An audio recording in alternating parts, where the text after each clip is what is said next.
Where were you last Friday night? Who were you with? Why are you grilling me? Or are we barbecuing you? This is a hot dog. It's a sandwich hot dog. We're Perfect. changing the name of the podcast. Ketchup is a smoothie. Yeah, I put ice in my cereal, so what? That makes no sense. Hot dog is a sandwich. A hot dog is a sandwich. Welcome to our podcast, A Hot Dog is a Sandwich, the show we break down the world's biggest food debates. I'm your host, Josh Scherer. And I'm your host, Nicole Iniety. And we have a And I'm your host. Oh, no, No, jump I'm in. sorry. Go ahead, please. No, This I'm is sorry. his No, official please. audition tape to be the next host of A Hot Dog is a Sandwich. That's Brian, right. take it away. And this is your host, Josh Nicole.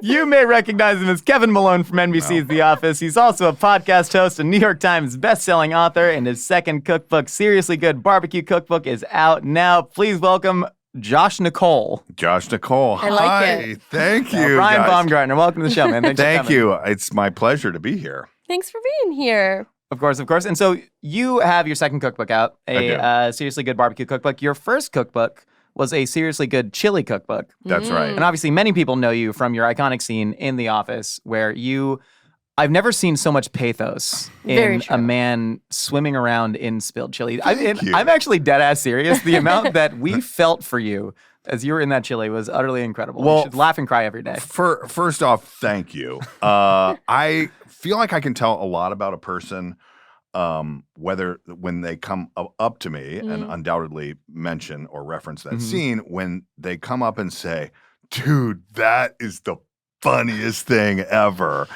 I think there's something wrong with them because I do. I think it's very, very sad. Incredible. I think It is that's, very, very sad. And part of, I think, what the entire show, The Office, was about feeling pathos, feeling empathy for characters and celebrating characters and their small victories. I did not laugh once at the chili scene. I wept. No. I wept and I prayed You to were God. supposed to laugh Brian. a little. I had a little giggle. I've supposed never to laugh laughed a at little. anything you've said. In fact, all you inspired was pity and anguish. Oh and that my is being gosh. an actor. Listen, I mean, undoubtedly, it is genius physical comedy, to be sure. But ultimately, I think it's deeper than that. 100%. Do you have other iconic scenes in The Office that you're like, I wish people referenced this thing that I did more than the chili? Wow, that's an interesting question. No, I mean, I think that one of my personal favorites was actually another cold open. Speaking of cold open, I think it was a cold open where Kevin decides he's going to use few words as possible to accomplish, and they're like, no, you're making things more confusing by saying fewer words. I get a lot of references about that, but that one I thought was particularly good. That reminded me how my dad used to text because it took him so long to get the words out that he would just, why use many word when few, When few do. when few do. Yeah. I do it now. Obviously it's when I'm pulled over at a red light, but like in the car is like I will do like car, driving, talk later, like but yes, not typical. I love that. Well, we are here today to talk about barbecue. We specifically want to talk about the difference between grilling and barbecue because we get a lot of people who are sticklers about this. When we say, hey, we're going to a barbecue or we're doing like a barbecue episode and we're grilling up hamburgers, many people are quick to point out that is not, in fact, barbecue. How do you fall on that spectrum? Are you a hardo? I was told. Don't take. Are you a hardo? I don't know exactly the definition of a hardo. I'll leave that alone. But no. First off, why be a stickler? What is the issue? Why do we need to argue it? I think that yes, grilling is direct hot heat. Okay.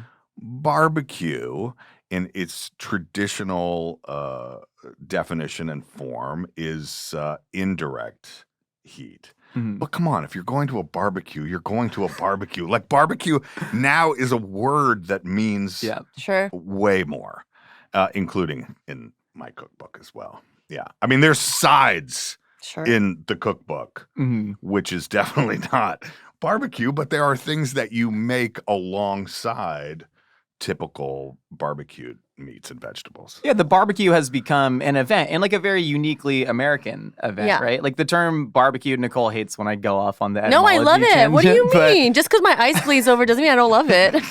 As she falls asleep. No, but I mean the term barbecue, like it literally comes from a Taino Arawak word, right? From a native people in the Caribbean, barbacoa, and it means to, smoke over indirect heat. And then you get the term like barbacoa in Spanish, right? That's very similar. You were like burying a whole animal over coals and letting that smoke. But things change over time, right? And so you have like Central Texas barbecue, right? Sure. Where they would say that nothing is proper barbecue unless it's cooked in an offset smoker, where you have the heat source directly, like completely separate from the animal, and you're only getting that heat and the smoke traveling. But then North Carolina, right? You're cooking it over direct heat, just sort of far away. Yeah. Right. So what styles influence your barbecuing?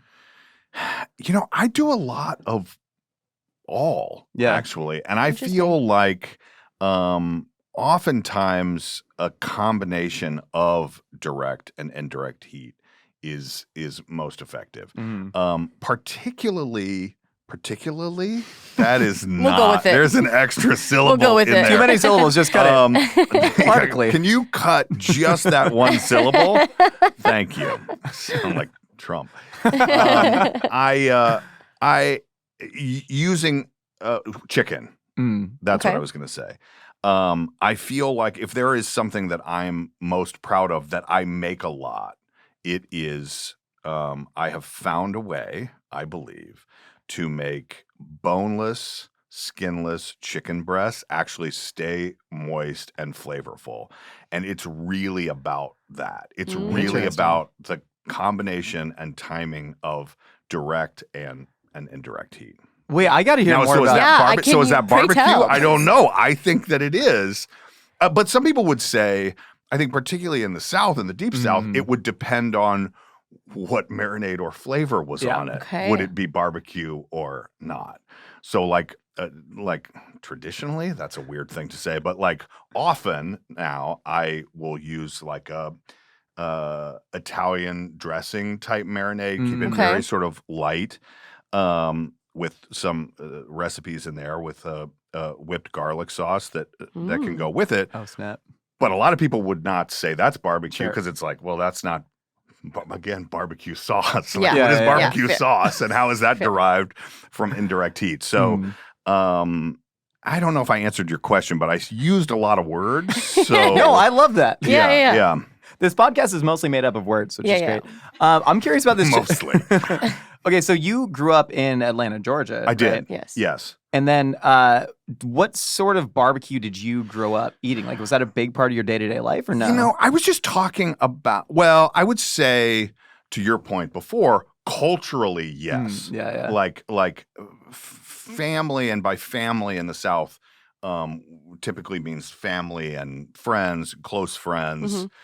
I think I have like 7 godmothers or whatever. Oh, like that's not sweet. because it's like we were christened, but because it's like, oh no, it's your godmother. Sure, it's your, very sweet. And so I was talking to someone the other day. I think that one, in the South, it's largely cultural. And yes, generally 100%. And this is even 87 years ago when I was a kid, like hot dogs and hamburger, that was considered we're having a barbecue. Sure. And I think that like, you've got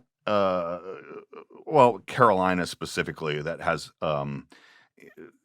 typically a different kind of mustard or vinegar sauce. I feel like the deep South, like Georgia, Alabama, Mississippi, like North Florida, like that area, is kind of an amalgamation. And when I was a kid, I think it was like sauce.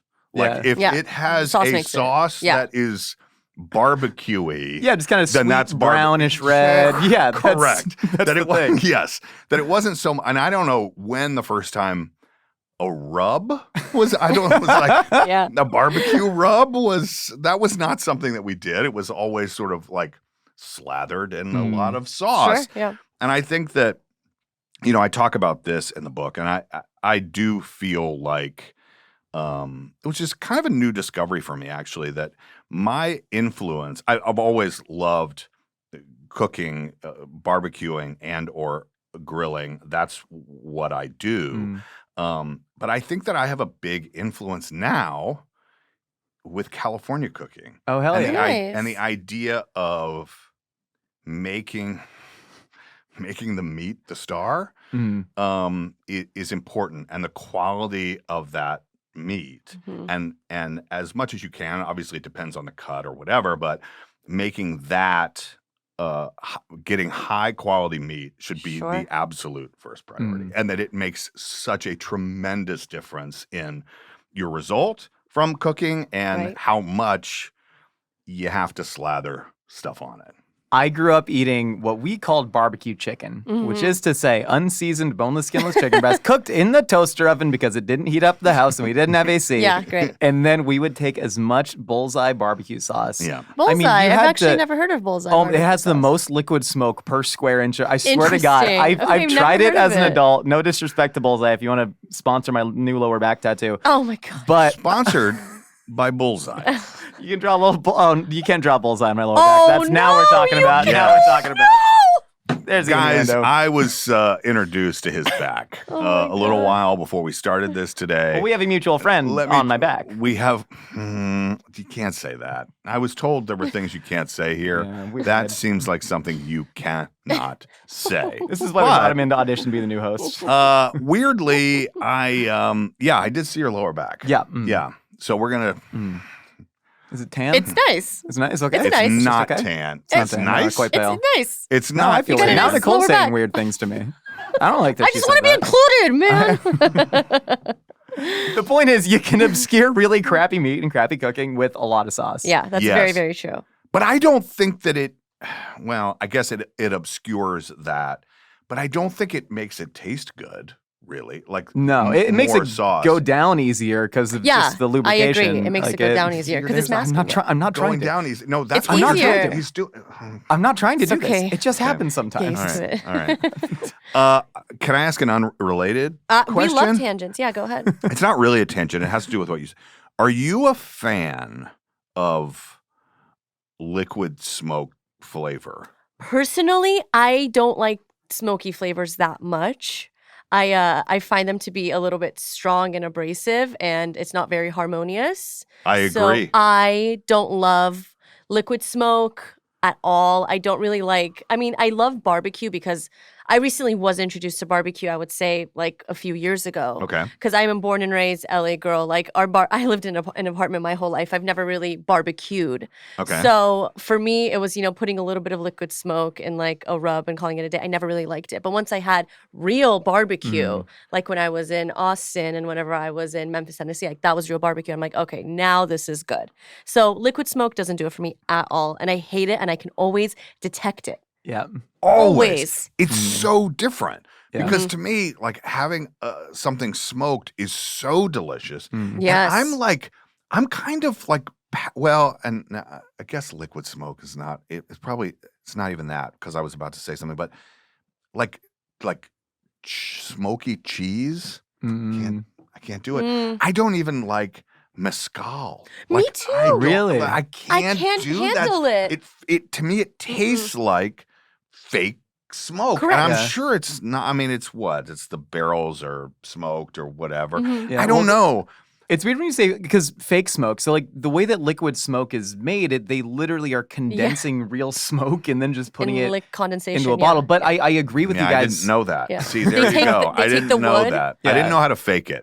Yeah, they take the wood and then they put like a little bowl over it and then they collect the liquid that comes off from it. But I do agree that you can taste it in a heartbeat. Like the Bullseye barbecue sauce. I Yeah. taste that and I go, oh, that's fake. That's liquid smoke. Yeah. Right. What it tastes like to me is bad barbecue, which is to say they call it dirty smoke. Oh, Right? yeah, we talked about this Yes. recently. You let the live Yeah. wood burn too hot and too Ugh. fast. You don't let it go down to coal, and you can Yes. taste dirty smoke. Yeah. And if you go to like Dirty. a Dickie's barbecue pit, you ever go to like those big chain barbecue restaurants, Oh, and they're just yeah. turning and burning as fast as they can. Yeah. And like if I'm the only time I've ever gone to those restaurants is when I'm like on a road trip and I'm like I could use 50 grams of protein and a rack of ribs to keep me fueled right now. Sure. I'll go and I have a perfectly fine time, but the difference between that like dirty smoke taste and something that has been cooked over like pristine, post oak and you're tasting the meat, but a little bit of that fire. Like you said, it's harmony, right? Yeah. And liquid smoke is anti-harmony. And it's not harmonious at all. Well, it's an E flat.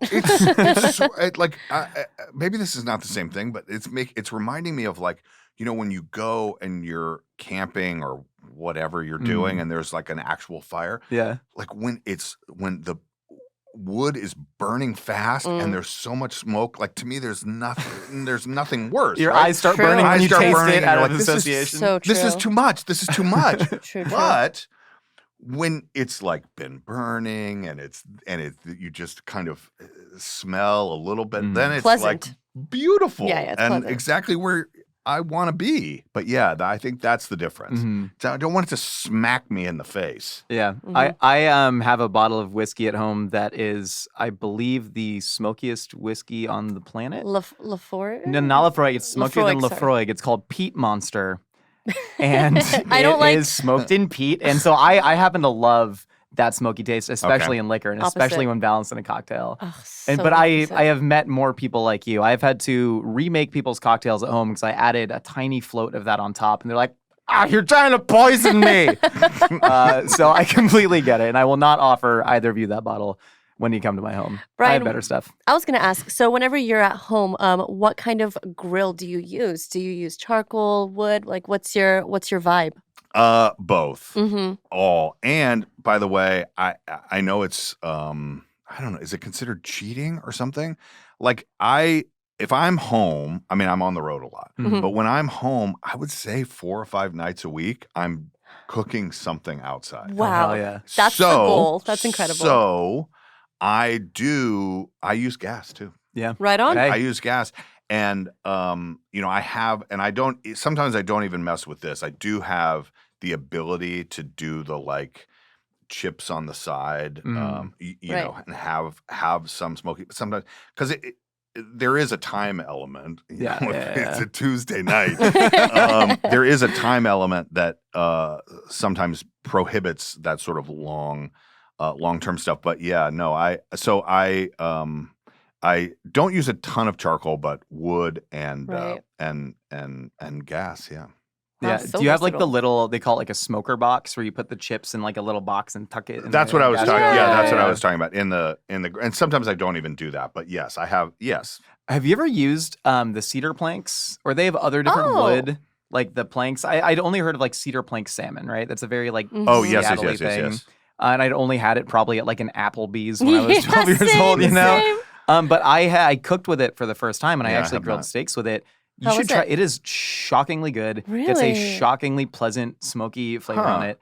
Only spends maybe 10 minutes on the plank, and you can cook it sort of indirect on the plank, get it up to temp, and then sear it. And I was blown away by how well it works. You just soak it. So the put it on there. plank goes where? The plank goes directly on like the flame or on the grate, so the grill. Okay. And then you just put the steak on that and let that burn for like 10 minutes. The plank will start to get charred, but you're getting so much of that direct aroma, but it's not dirty smoke because it's not live fire. I think the dirty smoke, I think you're tasting carbon, right? It's like a cigarette burning, you know? Yeah, absolutely. You know, and so it's actually shockingly good as far as like home grilling hacks, because I agree with you. You know, I work, get home. I don't trust my fiance to cook. I love you, baby. You're so good at other things. You're so good at other So things. good. But, you know, I get home at 7. It's like, you know, time to smoke meat, but get a nice little smoky flavor on there because I only got my propane grill. Interesting. I have a friend, and I'm gonna. He actually just introduced this to me. I'm not even gonna say it right. Maybe a viewer or listener will know. I think it's Korean. Something they do, which is like super hot. It's like it almost looks like a fryer cage. Oh, Was it binto-chan? a Japanese Binto-chan yakitori. charcoal. Like Yes. On binto-chan Binchotan. bincho-chan charcoal. Yes. Boom, nailed it. Yeah. That's exactly what it is. That's rad. And he is obsessed with it. And I have done that with him the last couple of times. So I find it I find it fascinating. I don't have one myself, but yeah. That's he feels like it gives just a really great flavor and and cooks the meat really, really fast. Yeah, it's funny when you're talking about what barbecue is or isn't. And we, of course, are coming from like an American context, but every single culture somewhat independently figured out, hey, you cook animal parts over live fire. This is a great time for everybody, right? Add some beers into the mix. That's also fun. But one of my favorite experiences that I've had, Armin Martirosyan. Oh, yeah, our buddy. Of Mini Kebab and Mideast Tacos. Oh, yeah. He does similar to Japanese like binchotan yakitori grilling, where you skewer it and have it over like a very hot heat source. He does that, but with live grapevines. Yes. And so he's just in his burning grapevines above like a hard post oak or something. But he was like, yeah, this is what they do in Armenia. And I've never tasted a meat like it. There's such a wide, beautiful world of barbecue out there. Why gatekeep anything? I agree. His kebab is the best in the city, I would say. 100%. It's absolutely beautiful. And it's barbecue. It's Armenian barbecue, baby. Yeah, that's the thing. Like, who defines these lines, and why do we need to keep them all separated? I say everything is barbecue. Everything is barbecue, and nothing is barbecue. Barbecue lives inside of our hearts and on our lower backs, brought to you by Bullseye Barbecue Sauce. Bullseye. Have you ever had any, like, weird kind of obscure barbecue before that you were like, wow, I didn't think this would work? Yes, and as it turns out, it wasn't for me. There is a chef from Mexico that will go unnamed of some repute and was hosting a dinner. This is not very long ago, and we showed up for the dinner. And the first thing, and I promise you, this is my memory. I'm not even making a joke, and maybe I'm wrong. Maybe like my eyes were deceiving, but what I remember seeing was a grill pit outdoor. It was all outdoors, and there was a goat, and the goat was split, almost like crucified. Oh, cool. Yeah. Oh, that's one of my favorite things. Me too. Your favorite thing? Me too. Yeah. Goat? Oh, yeah. Goat is my favorite animal to eat. That's part of why I have it on my lower back. Yeah. Josh is a big goat man. Yeah, and I know the technique you're talking about. A lot of the times they will angle the crucifix up like this. Towards a fire and with the wind. I did not enjoy it. I really did not. No, how did they I did serve not. It? A lot of different ways because there was quite a bit of goat. Sure. So there was a lot of different ways. And of the different ways, I'm going to say there was multiple courses. One was like, oh, it's kind of like chicken. Yeah. And the rest, no, I don't really. Just, it's like, don't get me wrong. I'm from the South. And like, there's nothing like a great fried catfish. I'm with you. But when you start thinking about it, I don't know. Like, that's where I go. And I found it very tough. There's not a lot of, if you ever seen a goat, there's not a lot of fat on a goat. No, it is super very lean. Stringy and I think really? that's where the like technique comes into play. You got to learn how to eat so it. There was you have to learn how to eat it? Yeah. What does that mean? It's tough. First off, that's similar to catfish. That's what she said. And secondly, what? There's a lot of like little bits and parts to go that like sometimes it's not cooked all the way. There's like chew to the meat. So there's like exactly. Yeah. But you like it. I mean, different strokes. It kind of tastes like pennies and grass. I like that. I like goat. Also, what was it that turned it off? Was it the taste? So was it like looking at it cooked that way that you're just like, I can't continue? Did they leave the head on or Did no? it leave a bad taste? Yeah, head on. Okay, good. That's what you should do. Did that change the judgment, the way that it was displayed? Did that lead you to say, okay, I'm not interested? Yeah, maybe a little. Sure. Maybe. I mean, if I'm honest, maybe a little. And there was one chicken dish as well. And I've actually been told that this is like a no by this guy that it was kind of that the presentation that was done was almost meant.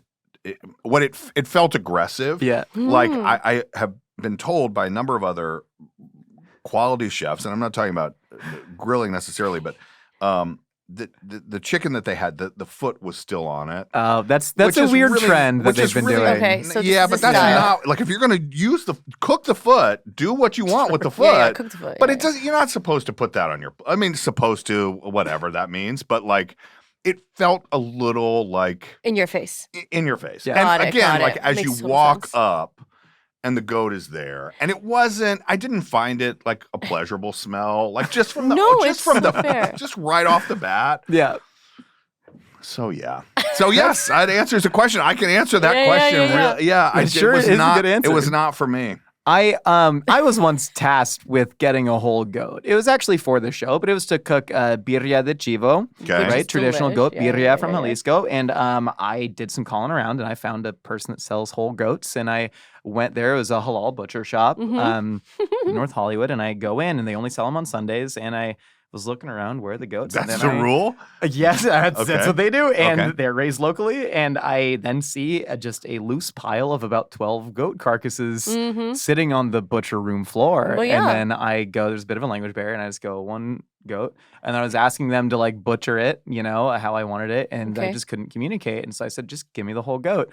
And did they skin it? it was skinned and gutted. Okay, and, that's good. Yeah, but it was definitely just a whole intact goat. And then I asked for one, and then he just put it in a Glad trash bag. But I swear to God, this habit of hoof. Scented? Scented? No, not scented. Thank God. It was lavender. It was beautiful. Oh it was actually Febreze.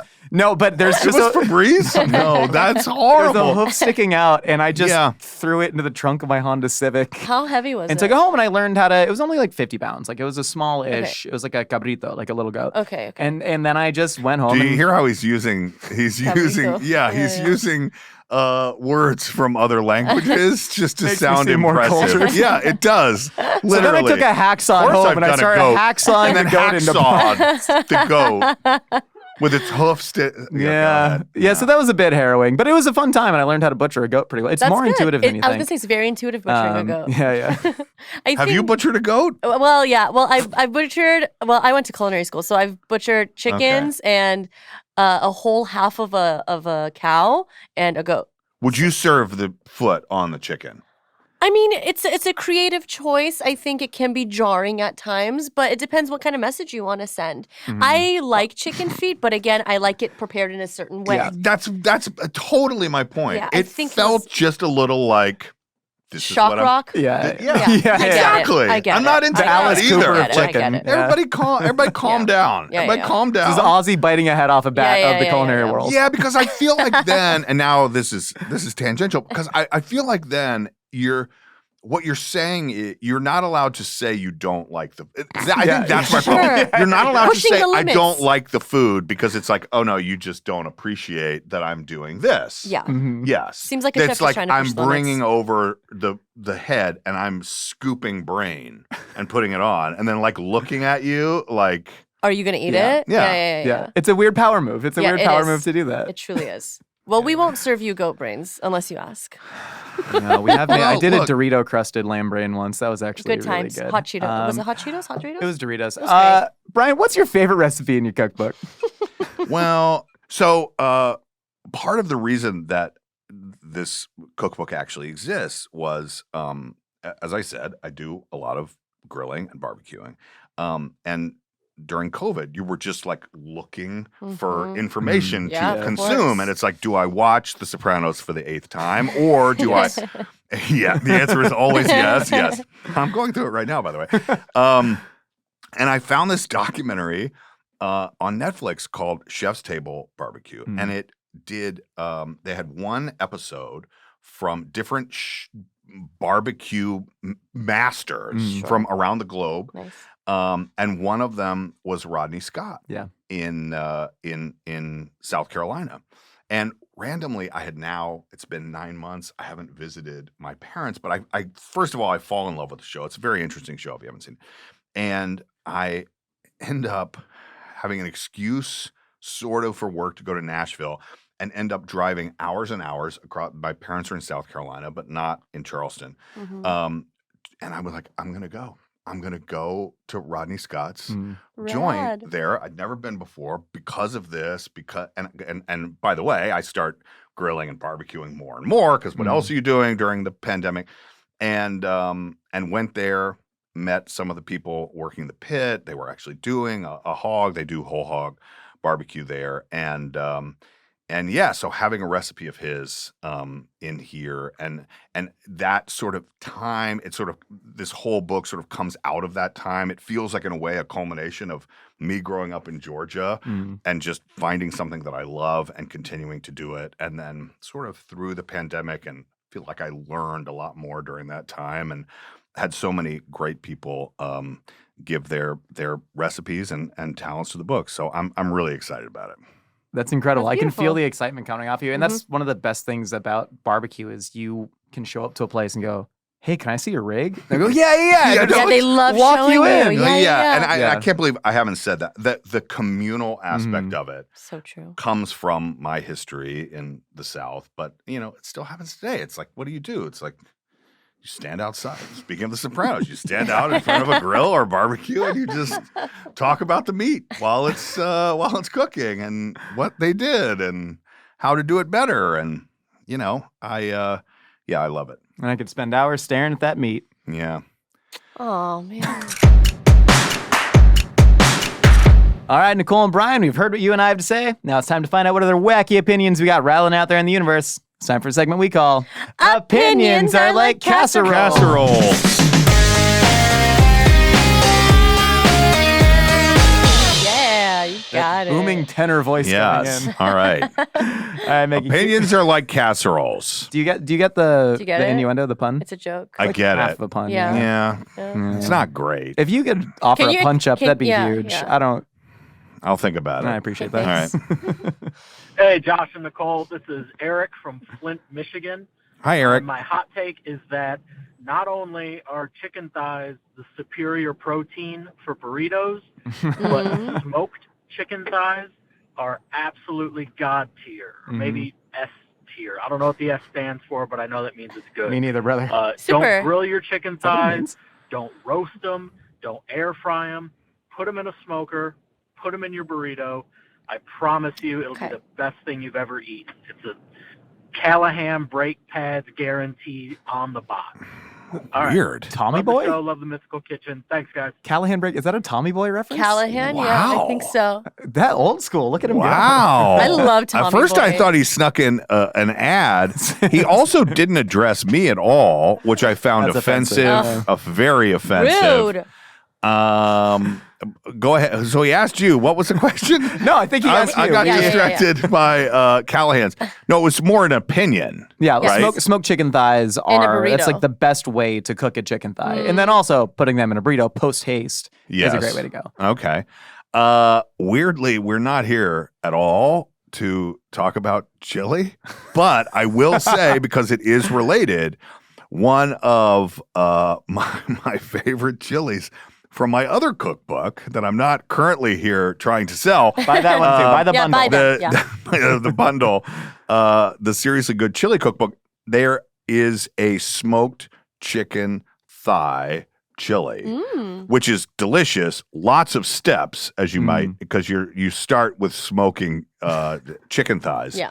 But yes, it is delicious, and I've had it in a burrito. Yes, they're great. I can't disagree with what he's saying. Yeah. Yeah, I've never had smoked chicken in a burrito before, but I'd like to. Have I? Yeah, I you would like probably to. have, right? Have I? I'm trying to think when I would have. I've had grilled chicken. I'm talking about it at a taqueria. Yeah, but I mean, like, are they like smoking smoke? Yeah, like, yeah, if we're talking about like a low smoke. and slow No, smoke. I've never experienced that flavor this combination. This is literally what we're talking about, though, right? Like, my favorite taco in the city right now is from a place called Sonora Town, where they I are. went there last week. Oh my It God, was they so are good. they are grilling. They're getting all So their meat good. from Mexico, and they're just grilling it over like live wood, and it's so smoky and so delicious. And so, like, that's So smoked is in its own that- right, but it's not like a smoked and pulled chicken. Maybe Right. I'm thinking of a smoke and pulled chicken is where Yeah. I think, because I've never had that flavor combo, but I would love to try that. I mean, why not? But either way, what they're saying, like to me, if I had to choose one piece of an animal to eat for the rest of my life, it's a chicken thigh. It's just I cook chicken thighs like 3 nights a week. I love them so much. I like chicken thighs There's too. enough fat in there to keep you interested. You know what I keep mean? you Just to interested. keep things Sure, a little yeah, yeah. lively. Yeah, I hear you. I don't disagree, but I will say, as I said before, check out my my chicken breast recipe in here. I'm telling you. Well, you got to tell me about the technique. What are you doing to the chicken breast? Yeah, I need to know. It is part of it is sight. I try to describe it as best I can and feel, I guess. But it is cooking it over direct heat for a time, and then at the appropriate time going to indirect heat, not low heat, indirect heat, and cooking it for a very long time there. Oh, interesting. So it like slowly gets up to temp, so nothing. Yes. Cool. Are you marinating or? Marinade before, typically, yes. And there's a variety of marinades that I do use, but Rad. yeah.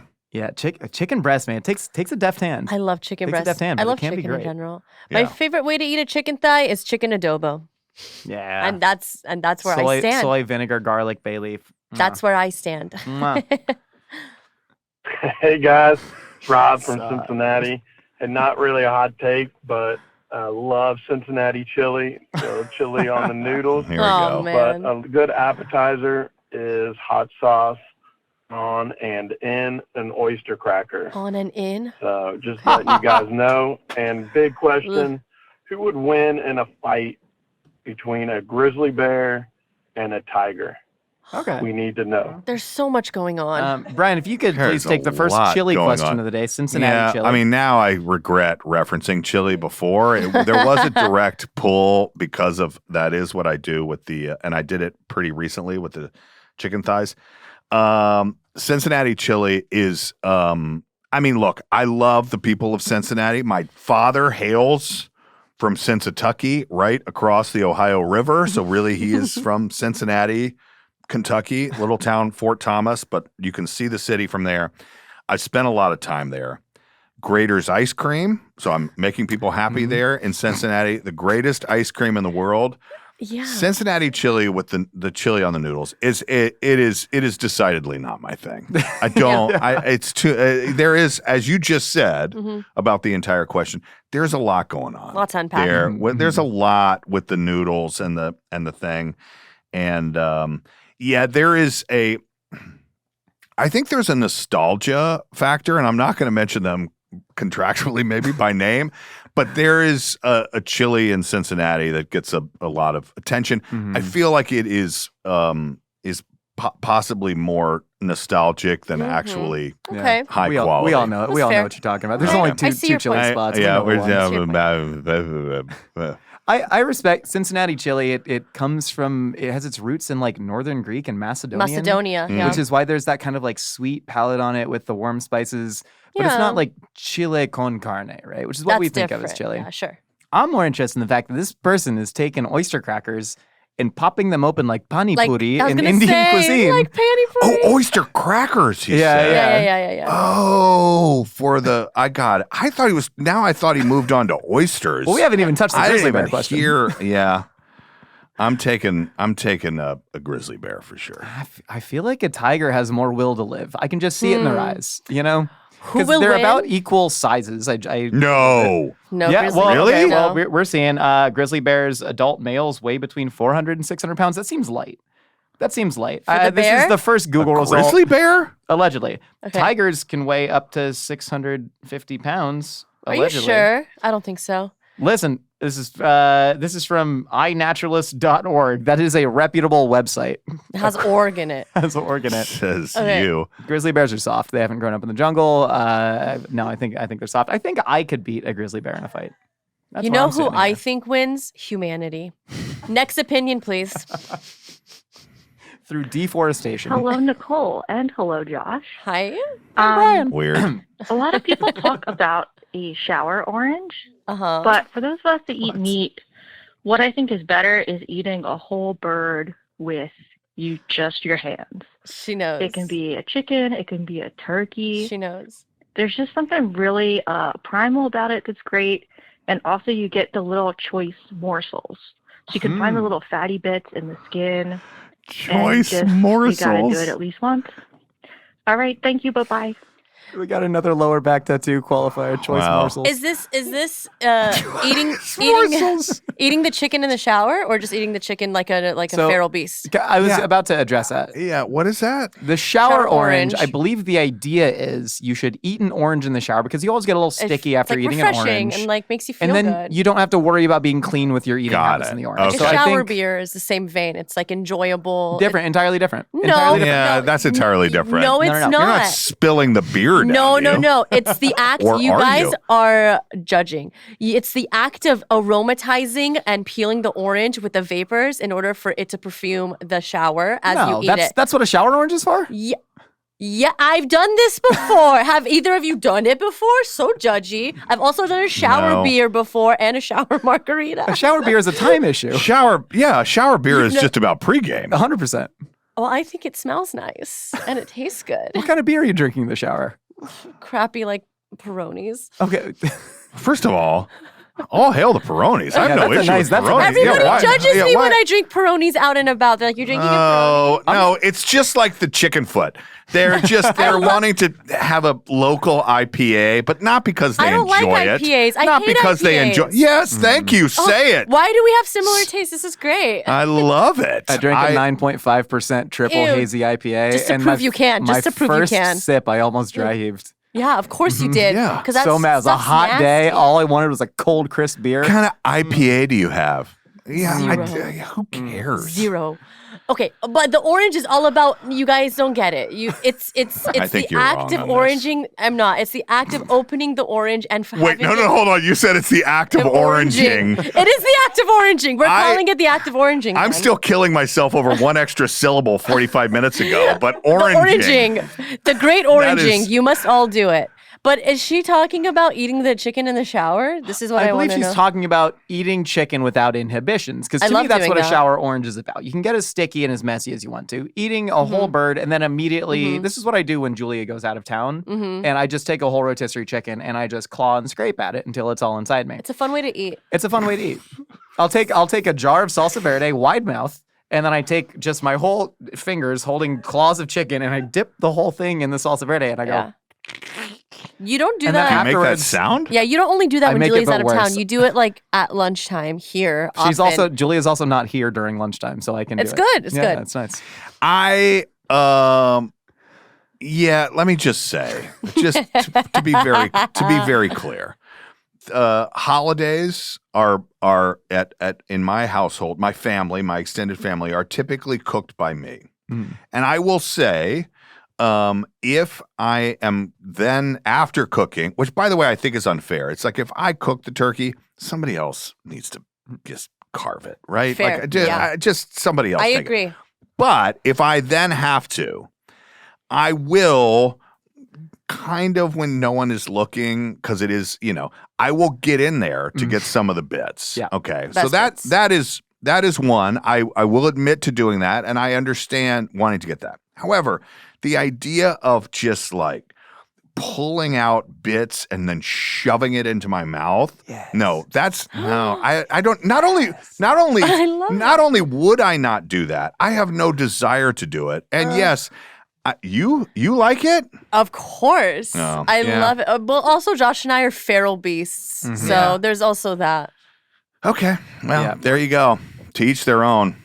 Us three in my Nissan Altima, 3 birds, no rules. We're going to do it. Come on, lean in, Brian. Do I have to? No. Am I contractually obligated? 2017 Altima. It's a good Altima, We got the power seats. Just to eat? Yeah. In there? Well, you'd allow it? Are they carpeted seats? We're going to be chicken. Of course, they're carpeted seats. You want to get the chicken aroma stuck in there. Oh, my God. But...